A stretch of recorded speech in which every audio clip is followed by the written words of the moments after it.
Sure. Awesome. Well, hello, everyone, officially, and welcome. I'm your host, Terry Lynn Rodriguez, and we're happy you could join us. A little bit of housekeeping before we get started. Please enter your questions into the Q&A panel located on the Zoom toolbar. If you see questions already entered that you too would like to have answered, you can vote for that question. We have a large audience today, and this will help us prioritize questions for the Q&A at the end of the presentation. And you can please feel free to enter your comments and just your thoughts in the chat panel. And if you find the chat panel distracting and have additional screens, just move the chat box off to another screen because it just kind of floats around. If you'd like to turn on closed captioning, go to the CC icon on the Zoom toolbar, click the down arrow, and select Live Transcript. And about 24 hours after the completion of today's webinar, you'll receive an email with links to both today's recording and a PDF of the presentation. So let's officially get started. IIBA is a nonprofit professional association serving the growing field of business analysis. As the global thought leader and voice of the business analysis community, IIBA actively supports the recognition of the profession and works to maintain global standards for the ongoing development and practice and certifications. Our vision is to shape the practice of business analysis to achieve better business outcomes. And our mission is to lead the global business analysis community in professional standards so every person achieves more. And we work with respect, kindness, and integrity in community. With an IIBA annual membership, you get access to the vibrant IIBA community, networking opportunities, resources, along with information to manage and advance your career and gain a competitive edge. To see our full range of benefits, scan the QR code above me and check them out after the webinar, or you can go to iiba.org/membership/membership benefits. Today's webinar is sponsored by Adaptive US. Adaptive US provides online training for the full suite of IIBA certifications, question banks, study guides, simulators, audiobooks, flashcards, and digital learning packs. We would like to thank Adaptive for supporting IIBA and the business analysis community. It is my pleasure to introduce our presenter, Ellen Mishra. Ellen is the current president and principal trainer at Adaptive US and has over 25 years, probably closer to 30 now, of professional experience in agile software development, requirements analysis, business analysis and governance, risk and compliance management. Ellen has offered over 20 publications on business analysis and has conducted over 200 workshops in business analysis, requirements management, agile, software project management, and Six Sigma. He is a busy man. Welcome, Ellen. I'm going to stop sharing my screen and turn it over to you. Actually, you can just start sharing and it'll jump right over top. Thank you, Terry. Let me share my screen and see how it goes.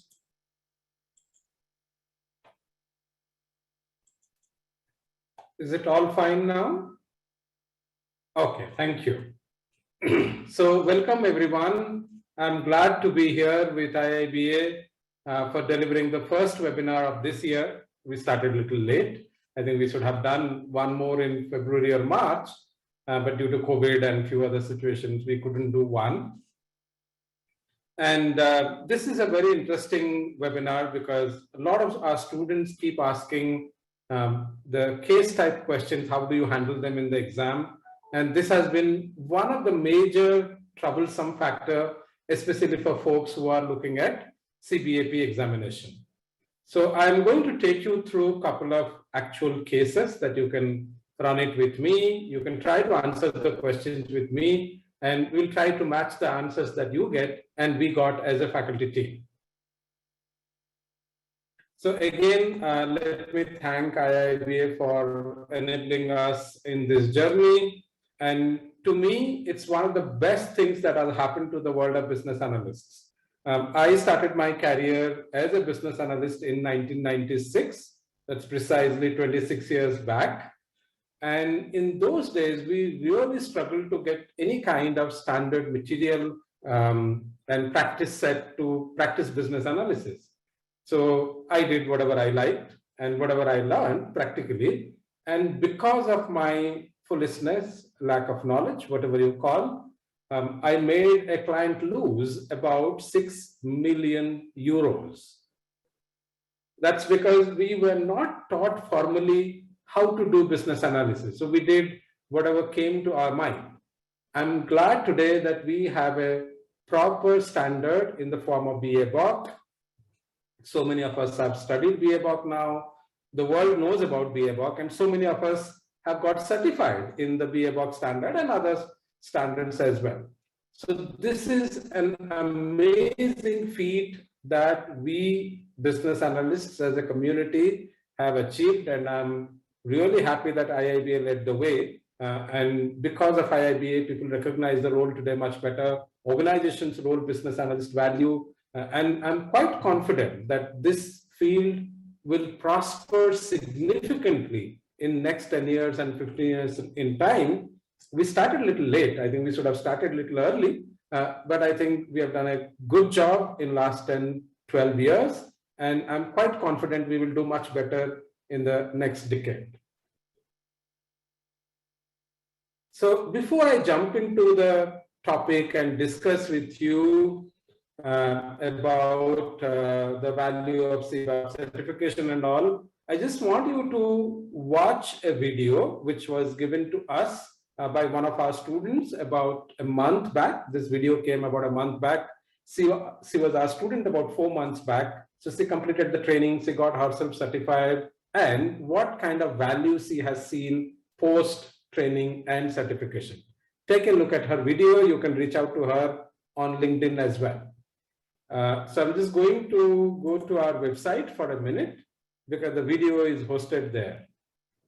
So this is the video link. It's available on YouTube as well. So I'm just going to show you from YouTube. Just hold on for a second. I'm a business analyst. I'm a business analyst for a long time. I describe my job as helping everybody else do their job easier. So how can I help you study for your CBAP and make that path easier? Well, I would recommend that the US. Don't worry, she's our student, so she's recommending us, but don't take it that way. Right now. I tried learning from other places on my own, through group sessions, all kinds of different ways. And I just didn't feel like I had the foundation I needed to take the exam.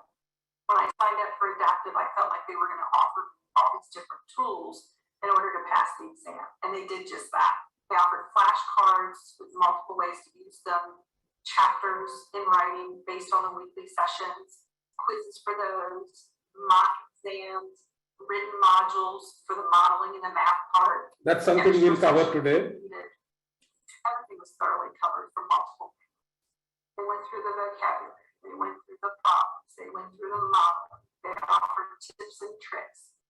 All of it was done by exceptional mentors who were very available. No question was unanswered. From these courses, I was able to take my exam quickly.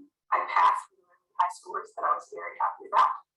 Not only did it help me with my certification, but it helped me at work too. I was able to apply what I was learning, which helped me elicit requirements better, document them better, trace them, which I hadn't done previously, and track them all the way through development, testing, everything. So it's really helped me all the way around. The new job that I got after my certification is nearly doubled my paycheck, which has been really nice. But on top of that, the people that I work with in my new job, they recognize the value that these tools and tips and tricks that I understand so much better now add value to the work that they do. So in closing, a great group of people, supportive throughout. Long term, they want you to succeed. They will be there for you. They're not just saying it. Thanks for listening and good luck with your exam. So more than what we did in part of training, please observe the values she received through the training and certification. She does her work better. She is more confident. Her colleagues respect her more, and she got 100% salary hike. This is just not one story that we have heard. We have heard hundreds of such stories, and you can go and check them on our website.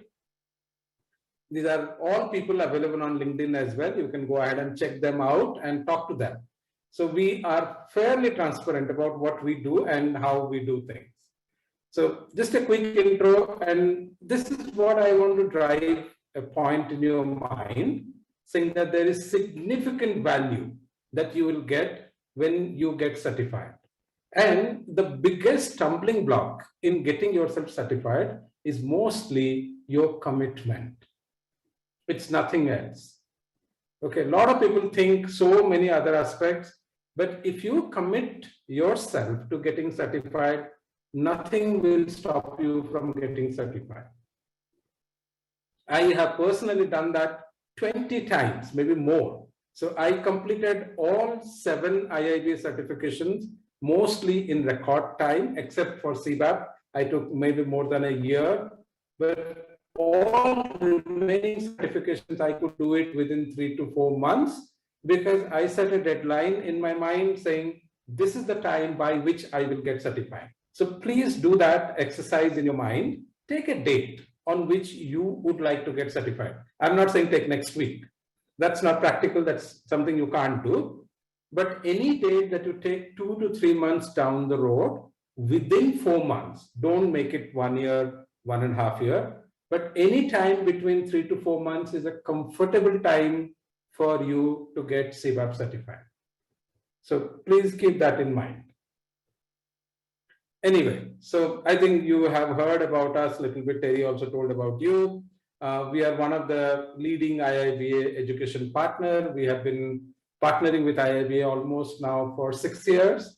And over the 6 years, we have got about 1,200 plus professionals certified from IIBA, which is fairly large number. And we as an organization solely focus on IIBA certification. We don't do anything else. And we also have a promise called 100% success or 100% refund, which means if you don't get successful with us, we don't keep $1 that you paid us. Everything that you paid is either paid back to you or to IIBA in terms of retake fees. Nothing stays with us. Obviously, we have an interest in getting you certified. Okay, so here is a quick poll. Terry, can we launch that poll?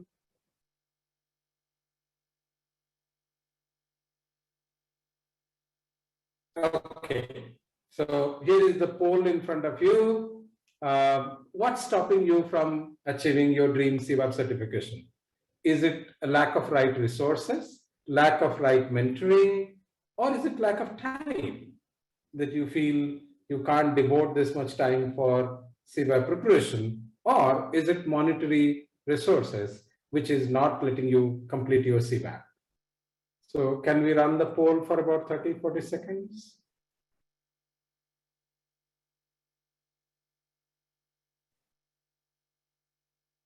We got about 40, 50 responses, or how many we got? You're muted, Terry. Yeah, Yep, how many 60, responses we got? 68%.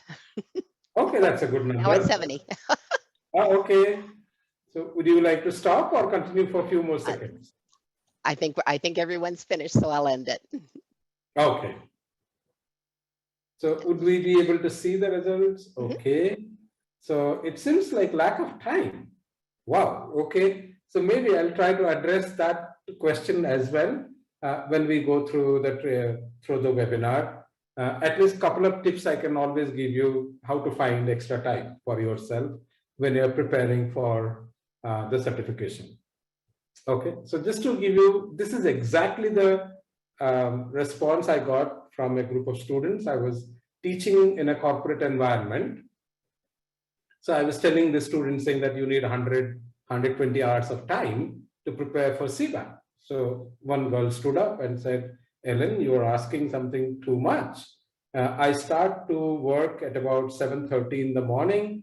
I reach home around 8:30 in the evening. Okay, so where do I get this many hours in next 3-4 months? That actually made me think that is there something that we as an organization can do for working professionals? So we actually came up with our audio books precisely for helping you save time. In the sense, Suppose you commute between New Jersey to New York. Every day you are spending 45 minutes minimum one way. But you have got 90 minutes in hand. So please use those time to listen to audiobooks. We do provide audiobooks as well on BABOK and many other topics which you can use. And that will save you a lot of time, because you need to at least listen to the concepts twice or thrice, which you can do during your commute time. The remaining time is to ideally take the test, which is difficult to do during commute. So that's something that you have to find time to do, which may be about 40 to 50 hours. So you still have to find 40 to 50 hours, but please remember, even when you are exercising, you're commuting, you can use audiobooks to get clarity on the concepts.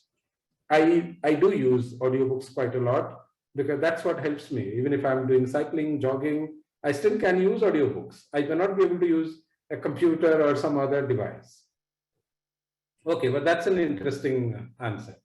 Okay, now coming to the topic for today, which is the case type of questions. Some of you might have experienced some case type of questions. If not, I would encourage you to go to our website. We do have sample case questions for you. I'm going to discuss a couple of the questions in the webinar itself. So in general, a case is a long scenario, sometimes going 5 paragraphs, 6 paragraphs long. And for an individual case, we would get 3 to 4 questions. Because the case is quite long, obviously we can't ask you one question per case. Then it will be very difficult for you to complete the questions. The cases can contain numerical calculations, which is something that we will talk. Usually at the CCBA level or ECBA level, we generally don't expect somebody to do computation during the test. But you guys are senior business analysts. You are supposed to do business cases and financial analysis, and those do require computation. You can't do a financial analysis without numbers. So that's something we will learn. Then, of course, you are expected to be good at modeling, especially with respect to use case modeling, which is, again, a bit more tricky, because when I started my BA career, I did not learn about UML, because I started my career more in the ERP domain, which is enterprise resource planning.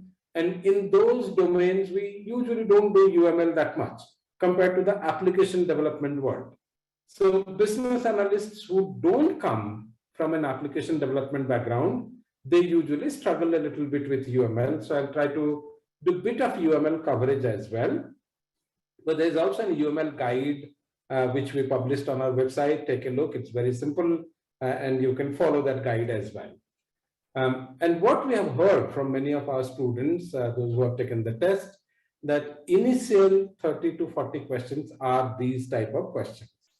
So obviously, when you hit this kind of questions in the beginning, you're a little bit nervous. It's very natural, because when you start seeing such large questions in the beginning, you think, am I going to face the entire test like this? No, it is not. So the advice from me and from my faculty team members as well is that it's possibly a good strategy to skip these questions in the beginning. That means don't try to attempt these questions in the beginning. They are going to eat away a lot of your time. Rather, earmark time for these questions. So that means, suppose we start at question number 41. So from 41, we have to go till 120, and that we will try to complete it in 2 hours. So chunk it out. Like we said, time box, do that time boxing. Then the remaining 90 minutes, you keep it for case type questions and maybe kind of a review of what answers you have given.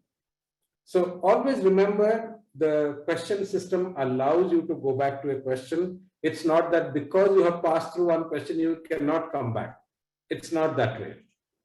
So in general, another advice I give to most of our students is that in the first round, maybe you go blind, like you say, I'm going to answer all C's. Okay. And you may ask me, what is the rationale for that? Because sometimes you may not get time even to come back and answer them for some unforeseen situation or you are running a little slow compared to what you estimated. So at least you have attempted the question. To my knowledge, there is no negative marking in IIBA tests. So even if you get it wrong, you're not going to get penalized. But if you have attempted the question, there is some possibility or probability that you may get a credit for that. So maybe somebody from IIBA side can clarify if my understanding is right. And I hope someday IIBA will be a bit more open about their test pattern and sequence. But this is what I did, and I found it useful. But maybe you check with IIBA again to see if my assumption is right or wrong. Okay, back to our discussion. And as I said before, cases do take a lot of time. It's very natural because of the reading. And that's why we will try to do all scenario-based questions, which are the smaller format questions or sort of format questions in the beginning, in the first 2 hours. And then we have 90 minutes left. And most of our students who have taken CBAP, they usually have taken the full time. That means if you are allocated 3.5 hours, they tend to take 3 to 3.5 hours. If somebody says that I completed CBAP in 90 minutes, I really question that person's ability to take tests. Maybe the person is too much rushed into the test, or he or she is not thinking through, not reading the questions clearly. A lot of times we make that mistake. We don't read the question completely, and we make assumptions about the option. Please do that. Please make sure that you utilize the time available to you. You are not going to get penalized if you take 3 hours, 20 minutes. Okay. Then another simple advice to all of you is to do a good number of practice questions. Please remember, questions are going to be tricky. They're complex, they're convoluted. All kinds of things happen in the question. So if you haven't prepared yourself well, or you haven't prepared with the right type of questions, then you are going to find it difficult. Like some of my students, or not our students, they would have taken training from somebody and then they fail, and then they come to us. And then when we ask what happened, they say, no, I prepared for very simple questions, like one-liners. I said, how did you go for the CBAP test with one-liner questions? It doesn't come in the test. Okay, so please remember the 2 types of questions that you will get: short scenario, about 3 to 5 sentences, and long scenario, which could be 15 to 20 lines of question. So please be prepared that you are going to face a fairly tough set. Okay, so I've just given here one kind of a layout of a question system. This is what I remember from my mind, but it can be a little different. But more or less, the question is on the top. There could be diagram, table in the middle or end, and then you will have a set of numbers, question numbers available to you at the bottom, which means you're at question number 20, 25, 30, and there will be a scheme to flag the question, saying that I have marked this question for future review. Okay. Another few caution for case questions. One, because the case is long, it's bound to have some amount of superfluous information. That means all the information that you read about the case, it may not be required to answer the question. So please keep in mind. Sometimes the extra information is just given so that you get confused. And then some of my students have come back and said that a lot of trick or the answer to the question could be in the last para of the question, because the initial para could be actually explaining the context or the company. There finding the answer could be difficult. So some students say that they actually read the questions first so that they get a view of what the question is trying to ask, and then read the case, so that by that time they already have an idea in their mind what is it that they are actually looking for.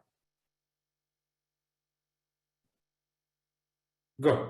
So now let me go to the first type of questions which I feel is important for us to understand, which is the number-based questions. And in BABOK, you'll find a fairly good number of techniques which talk about numbers. One of the large one in that bucket is actually financial analysis. And sometimes I find especially ITBAs struggling a bit about financial numbers because some of them might not have done this type of work as part of their business analysis work, especially IT business analysis work, because somebody else might have done this work for them. Say, for example, when I participated in a large ERP transformation project, this work was done by Deloitte Consulting. So they did all the financial analysis and they suggested that when you take this product, this much money is required, this is the value that you will get. Then the project got assigned to us to implement. So we were not there in the financial analysis stage. Irrespective of that, it's important for us to understand financial analysis because as we become senior business analysts, we're going to talk to the leadership team in the organization. And the leadership team usually understands money quite a lot because at the end of the day, businesses run for money. So in this particular technique, you'll find few terms which you need to remember and simple formulas which you should remember. One, there's a term called cost of investment, which means whenever we make a change, we are either building a product or buying a product from the market. And there is some investment that we have made into that product. Then to make the product go live, we spend another certain amount of money, maybe in data migration, in training our users. That's what we call it as cost of transition. So when we combine those two, we get cost of change. So it's a simple addition, nothing much. Then there's a term called cost of usage, which means when we use a product, we also incur certain costs over a period of time. Application maintenance cost, hardware cost, team member cost. There are many costs that you incur to maintain any product. So, and that's a periodic cost. So in general, what we do, we take a project and we calculate values for a certain period. Maybe the case will tell you, you calculate it for 5 years or 3 years or 10 years, whatever number of years, the case would indicate that to you. So I have taken it as 5 years, and that's how, if I'm spending 100K per year, I'm spending 500K in 5 years.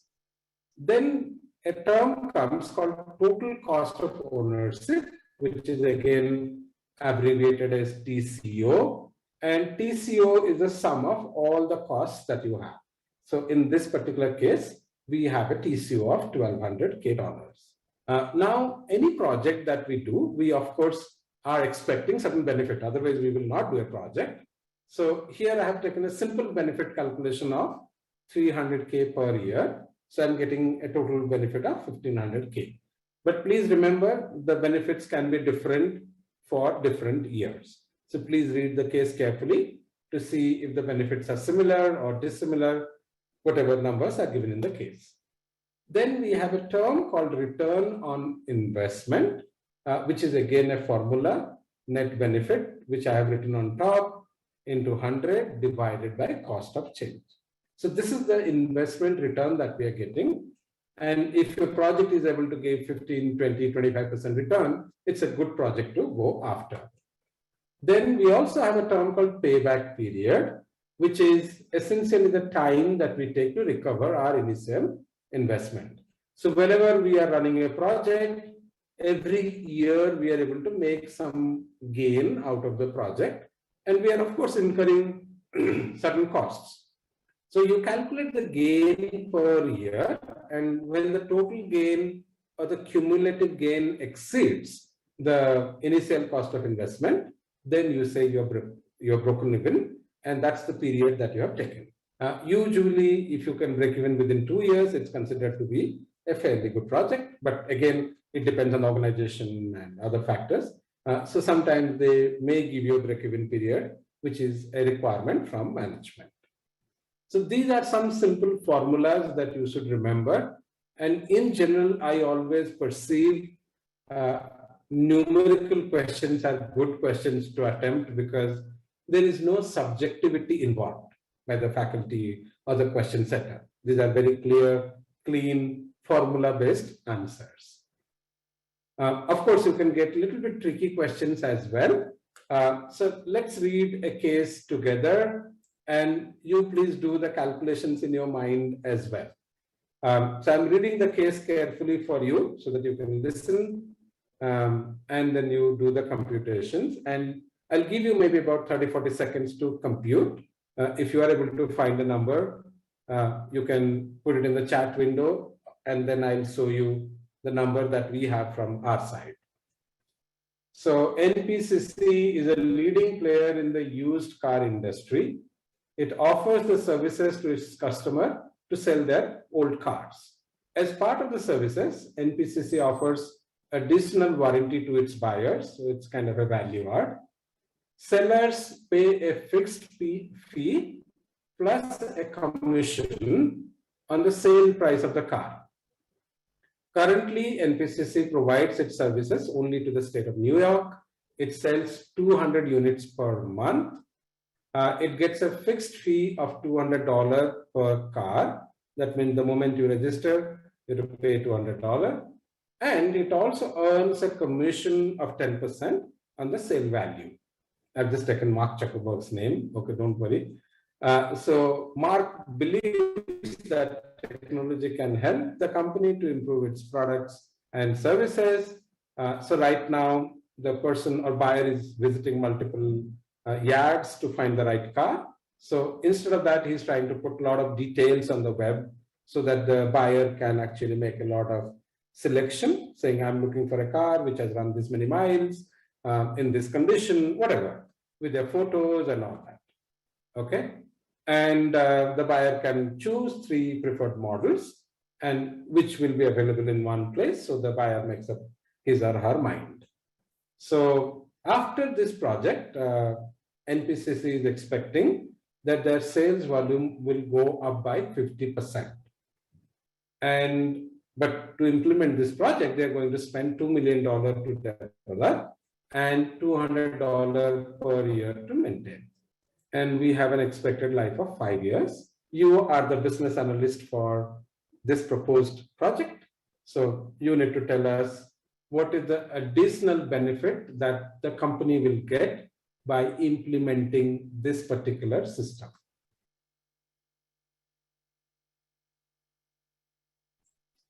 So shall I run the 45 seconds timer? Let me see if it runs. Let me see if it runs. Doesn't look like. Open, let me see what it does. I generally keep this timer for our students, but let me see if it is running. Yeah, it's running. But don't get paranoid with the timer. You focus on the question. That's just for me.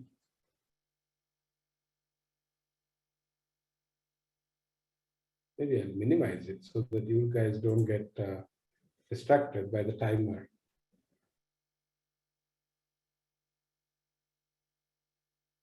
I think I would prefer a timer which just gives a beep.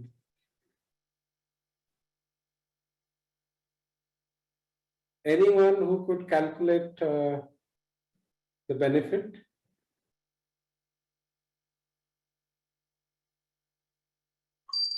Wow. Oh, it actually gives a timer time. Not bad. Okay.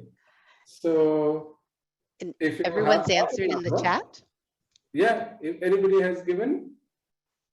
Okay, here is the answer that we have calculated, and what I'm going to do, I'm just going to put it in a slightly bigger slide so you can actually see the calculation mechanism. I think I should have done it before as well, but anyway, don't worry. I'm just going to put the answers here.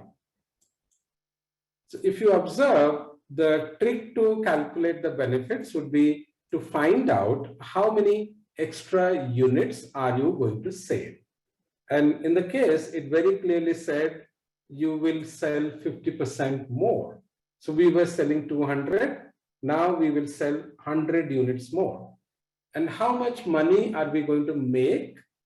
So we know there is a fixed fee of $200 and there's an average commission of $800 because most of these cars get sold at $8,000. So per car, we are making $1,000. So when we multiply these two, we get an additional revenue of 0.1 million per month, which makes it 1.2 million per year, and which makes it $6 million per the project. So now I believe you got some clue about how do you compute these kind of numbers.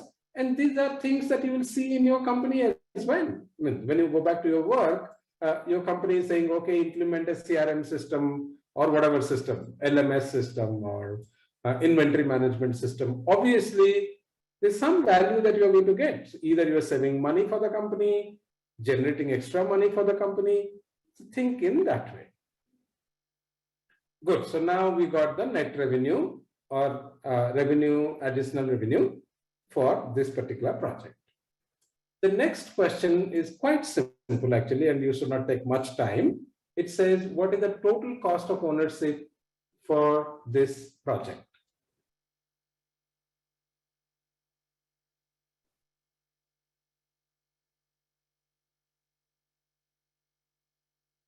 Anyone got option A? No? Okay. The answer is actually option D. Okay, it's not A, because if you read the case carefully, it very clearly says we are going to spend $2 million to develop and 200K to maintain per year. And we have to maintain this system for 5 years because we are saying the system has a life of 5 years. So all total, we are going to spend $3 million. This was a much simpler question to answer. Good. So this one is a little hard, but if you remember, what did we say? How much time will we take to recover the initial investment? Now, to answer this question, you have to realize the benefit for the year, which we calculated in the first question, which was $1.2 million. And we are going to spend 200K in maintaining. So net, we are going to make $1 million extra benefit per year. And when we take it, $2 million as the initial investment, we will recover it in 2 years. Okay. There are other couple of questions in the case. I'm going to skip it. You can do it yourself. The answers are available, but don't look at the answer. You do it yourself and then take a look at the answer. So such questions can always come, which are a bit tricky in terms of finding these numbers and all that. Then you may also find some questions on a concept called variance calculation, which means there is a target which the company has set, and it is either meeting the target or not meeting the target. So here, like say, for example, we had set a target of 500K as a revenue for us, but we hit only 440K. So we had a variance of 12% negative. And if that is acceptable to management, good. Otherwise, you have to do something to find out what to do to close this variance. So this is one set of calculation. Balance scorecard, I will leave it. I'll probably explain the formula a little bit better. You would actually see a lot of calculations which are based on this formula. Okay, I'm just highlighting that formula for you. This is the formula that is used for many, many techniques. Like this is used for balanced scorecard. This is used in decision analysis. So essentially we do a criticality scale, like you see here, criticality scale, and you do a performance rating. So when we are trying to compare two products, to choose one of them, we generally would take a sum of criticality scale into performance rating. So this is one simple formula you can remember.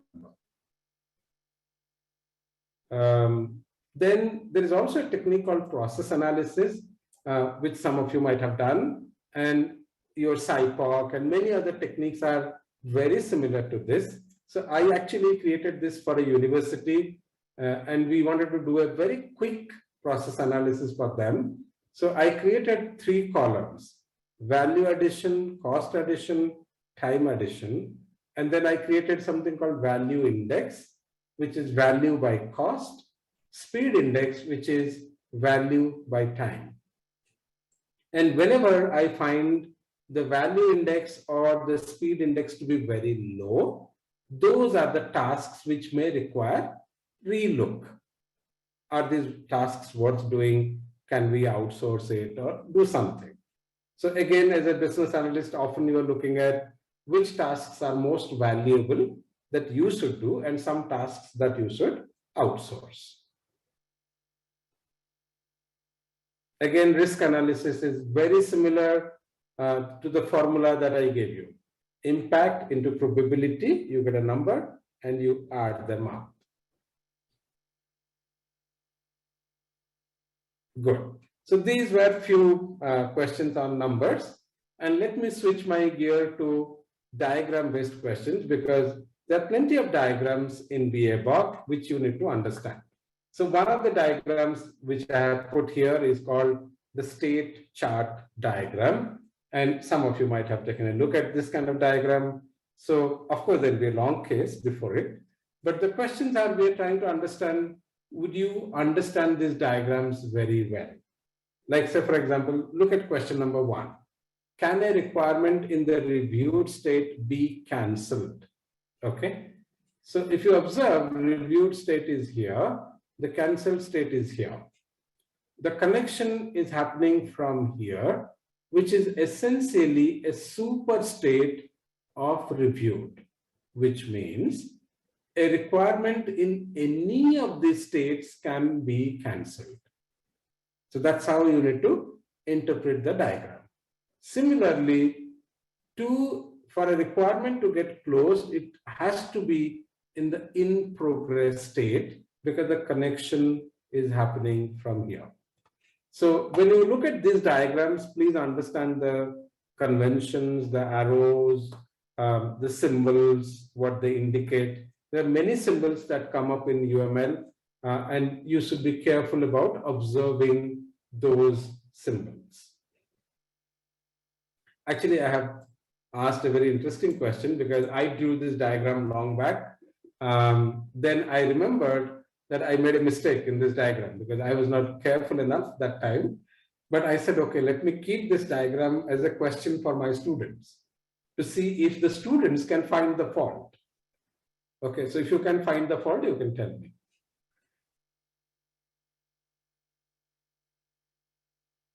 Okay. Now comes another diagram, which is probably one of the most complex diagrams in BABOK, which is called the data model.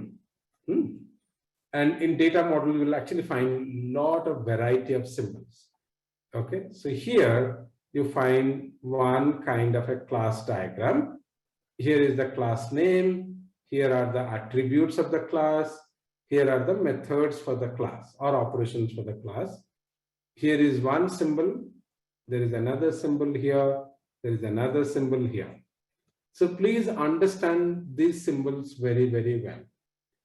Of course, you will also find something interesting like 0 ... star, 0 ... star, 1 here, 0 ... star here. All this nomenclature should make sense to you. I'm not going to teach everything here today. It's just to tell you that these are symbols which are important for you to understand. And please go through a few questions on UML. These are sometimes, as I said before, if you don't come from an application development background, these are harder concepts. And most of the BAs that I know of, many of them came from application development background. So they are familiar, but some BAs may not be familiar. So suppose we'll take a look at this question number 1. Is it possible that a user does not belong to any project as per this diagram? So now let's take a connection between users and project. And here we find these numbers like 0 dot dot star, 0 dot dot star, which means from a project, when I look at a user entity, I find a project or any project can connect or be associated with 0 or many users. That means a project may have user, may not have user, may have many users. Similarly, when you look from the user angle to the project angle, you will find 0 dot dot star at the far end, which means a user may be associated with 0 projects, 1 project, or many projects.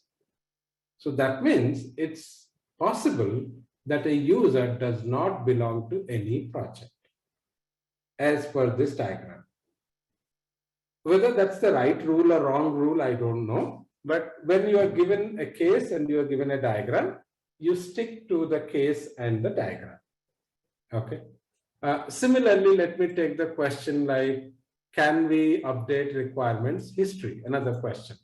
So when you look at the requirements history table or entity, there you find certain attributes, and in that attribute you find update. But in operations, you don't find any operation which is for update, which means we actually can't update requirements history as per this diagram again. So what is this update attribute doing here? This is an attribute probably by definition a lot of companies keep because they want to capture when was the last time it got updated. So please observe all the update information, add, delete, they are all here in the bottom part, and all the attributes are here in the top part. Alan? Yes. Ritu was just wondering if you could please explain the second question. Okay. Can defects be imported into the system? Now look at the defects class and observe the operation, because import is an operation. ID, defect ID is an attribute. So be clear. Okay. So if you observe the operations, what kind of operations we have? Add, update, import, export. That means the system permits defects to be imported. So you can actually observe these names and the names here. So these are the information capture for the entity, and these are the operations capture for the entity. Okay. Good. So I think I still have a couple of minutes, so maybe I will take one more question from here. Okay, I think I have covered this question. This question also I have covered.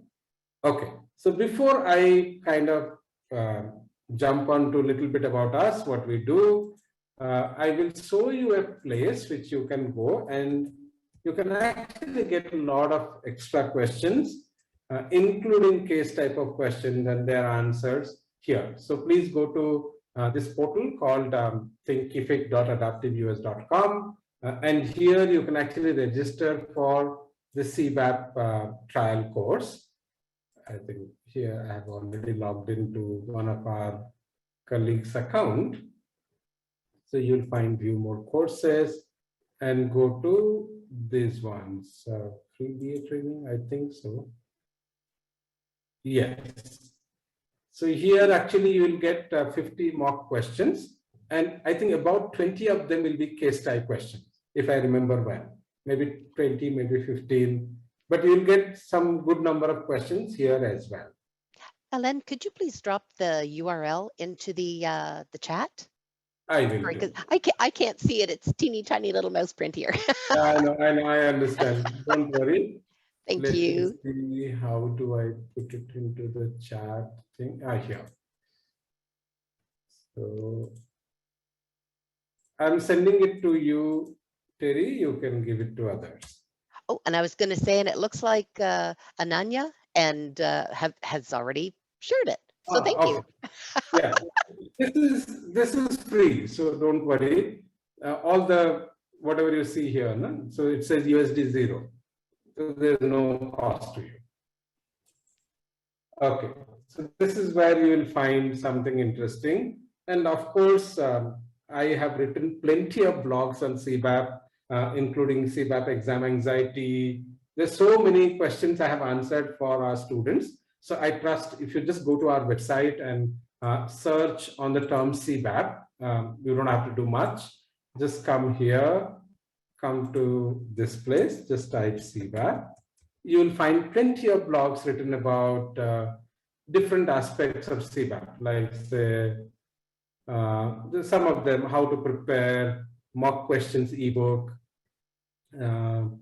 then self-study material, exam pattern. But these are some common questions, but there are many interesting blogs as well. One second. See, like this one, important techniques for the CBAP exam. This is very useful blog. Then one second, I'll just show you some more. Somewhere I should actually list these blogs a little better. This one is interesting, how to remember 50 BABOK techniques. So this is something that I will give you a link you can download. Then this one is again a very interesting blog because I find a lot of students getting very anxious when they actually go towards the exam time frame, and they get very anxious, and this anxiety actually makes it worse for them. So there are a few tips which I have given, like eat healthy, eat light, sleep well, okay, and never think that your preparation is inadequate. There are some people whom I find they always feel, even if they have studied for 150 hours, they'll still feel I'm not adequate or I'm not adequately prepared. Don't think like that. Then a very, very detailed activity list for you. What you should do 7 days prior, 6 days prior. So this is a very interesting blog. And there are, of course, many other blogs in the website which you will find interesting. Okay, back to what we do as a company. As I said, we provide a lot of quality content. We are glad enough to achieve 600 CBAP success mark this month. We also reached 1250 overall IIBA certifications. You can look up about our trainers on the portal. All of them are business analysts with about 25 years minimum BA experience. We have been working on this space for quite long, so we understand the certification journey quite well. And I think you can rest assured on the kind of support that we give to our students. And these all are something that I told you. Our sessions are guaranteed to run. And in fact, if we don't run a session, we pay your training fees, whatever you pay to us, plus $50 more. So again, another incentive for us not to cancel any of our sessions. Okay, so I told you about the free trial, so please do a free trial. There are a lot of free stuff on the portal and also a lot of good blogs on the website.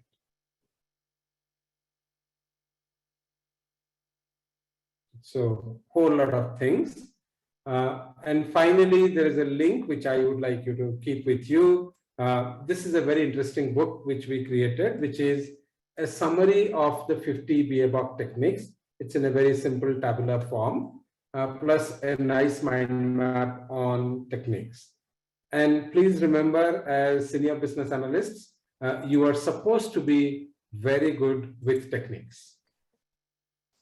Okay, that's expected. You are also supposed to be very good with tasks because you are looking at the highest level certification. Obviously, the benefits are also the greatest when you get the CBAP certification done.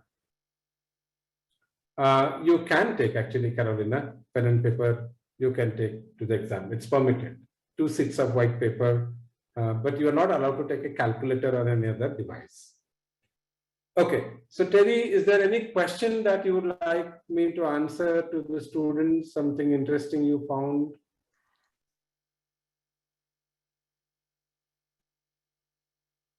which you would like me to answer? Okay.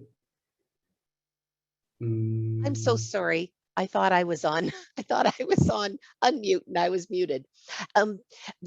There's quite a few people that wanted to know if they could, if they had to memorize the calculations and the formulas. Like, for example, for ROI, net revenue. I would expect so. At least some basic formulas, I think you should remember. Without them, you will not be able to compute these ratios. Okay, and they're not allowed to take like a reference sheet into the exam, correct? No. You're not supposed to carry anything with you. Okay, that's But because these are simple additions, divisions. We are not looking at some complex calculation, no. Okay, but as a business person, you're supposed to know what is ROI, what is value, what is benefit. These are expected calculation mechanisms. Okay, understood. Now, a lot of people have been asking throughout, and I apologize. I'm hoping that everyone's getting the little message that I've sent, that today's session is being recorded, and within 24 hours from the end of today's session, you'll receive an email at the address that you registered with that has a copy of a PDF of the presentation and also a link to the recording. So you'll be receiving that tomorrow. Sorry, Sure. We have some limitations with adding, with just giving you an actual, like the actual PDF itself. And because we're doing things very quickly and on the fly, we didn't get a chance to to link it. So you'll all be receiving that tomorrow. Let me just think. There was. I can do one thing, Terry. If you send across the chats, maybe I'll be able to answer most of them. Like some of them I saw, can you take virtual exam? Yes, you can take the exam from home, nothing to worry. Then somebody asked what's the difference between self-guided and expert training. This is about the amount of support that you receive from adaptive. In self, you only get the content. In guided, you get limited faculty support. With expert, you get all the faculty support. And someone was asking about, and I think this is very key, because it's sort of your ultimate resource guide. It's like, do you need to read the BABOK prior to joining the training sessions? Or no, we don't expect. We take you through BABOK. So don't worry so much. I mean, if you read it once, it's okay. But don't get heavy-headed, because I know BABOK is a very large document. Sometimes it can frighten you. So don't worry so much. In fact, if you would like to read something, I would rather say read the core standard. Core standard is available with IIBA as well. It's a free document you can download. And I trust all of you are IIBA members. If you are not an IIBA member, the first thing I will say is be an IIBA member. That's one of the finest investment that you can do for yourself. Well, and with the link that I showed you, or you can scan it with your phone, the little QR code above me, it takes you to the page that explains what all the benefits are for those who are not IIBA members. And you also have access to our online library that has over 11,000 books, videos. So there's a rich environment of information out there. Join your local chapter. You just pay your membership fee. Also covers membership at a local chapter, and you're actually a member of every chapter of the entire world. So you can, if a meeting looks interesting, you want to join in India, you can just join. If there's a meeting in Timbuktu, I don't think we have one there, but we truly are a global organization. So there's lots of opportunities to interact, just like you've done in chat today, but on a much, much more enriched level for sure. So just because I think we might have some people that are maybe new to business analysis. So we've got a question that Anshar just wants to know the difference between an ECBA and a CBAP. Just very quickly. It's the master level course versus the beginner level course. So if you are a new BA, you start with ECBA. Okay, so it's like high school, graduation, post-graduation. So you generally complete high school before you do graduation. Okay, well, we're right at the top of the hour, Ellen, and I just want everyone to know if there's any questions that we didn't get to, I will capture them all and give them to Ellen, and he'll be able to, he can send you off a quick email to answer your questions. And I just want to take this opportunity to thank each and every one of you for joining us today. If you're an IIBA member, awesome. You already know all the great benefits that come along with your membership. And if you're not, I encourage you to go to our website and just see what you're missing out on. And Ellen, thank you so much for your incredible commitment to IIBA and the entire BA community, and for leading us through how to ace our CBAP exams. Thank you so very much. Take care, Thank you, everyone, and Terry, stay safe. and thank you everyone for joining us today. And again, as I said, please be a member of IIBA. You also get a significant discount on your CBAP exam. So that's again added plus. Okay, bye-bye everyone. Take care, everyone. Bye-bye. Yeah, bye-bye.